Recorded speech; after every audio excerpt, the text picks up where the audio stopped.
Salut les Batfans! En 1994, la série TV change de nom et s'appelle dorénavant Les Aventures de Batman et Robin. En toute logique, la série de BD fait de même. Batman Aventure devient Batman et Robin Aventure. J'ai lu les 3 tomes proposés par Urban Comics. Prépare ton Batmug, installe-toi confortablement, c'est parti pour l'analyse! Ah ouais!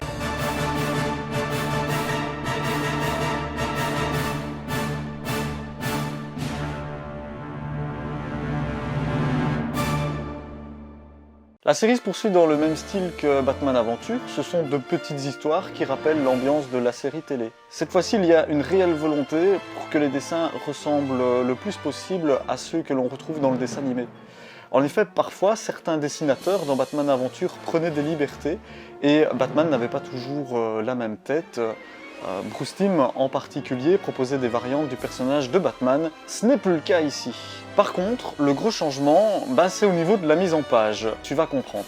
Je te montre une planche issue de Batman Aventure, et voici une planche issue de Batman et Robin Aventure. Voilà, t'as compris le changement, c'est beaucoup plus conventionnel. Et c'est dommage, moi j'aimais bien le côté un peu foufou avec les dessins qui sortaient du plan. Ce parti pris s'explique certainement à cause du ton des histoires, de la dramaturgie. Dans Batman Aventure, le ton était beaucoup plus léger. Kelly Puckett nous proposait des histoires qui nous donnaient le sourire. Alors, ici, c'est un autre scénariste, Templeton, a un ton bien plus dramatique.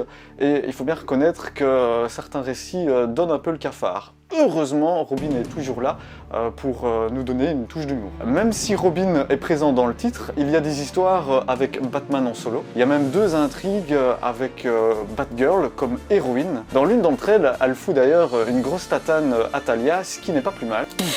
Attention, je te conseille d'avoir vu le film Batman contre le fantôme masqué avant de lire la BD. En effet, le personnage du fantôme masqué revient dans une des histoires et il faut absolument que tu connaisses son identité, sinon tu vas avoir un énorme spoil. C'est un super film, si tu ne le connaissais pas, il faut que tu le vois absolument. Revenons à la BD. Ici, on n'échappe pas non plus à une nouvelle contradiction. Dans une des histoires, Batman sera confronté à ce qui est peut-être une soucoupe volante et il est super sceptique concernant l'existence des extraterrestres. Ah oui, ça ne va pas. Il a déjà rencontré Superman dans Batman Aventure, donc normalement, il sait que les extraterrestres, ils existent. Mais bon, peut-être que Bruce est tout simplement amnésique. N'oublions pas qu'à la fin d'une des histoires, Bruce a été amnésique.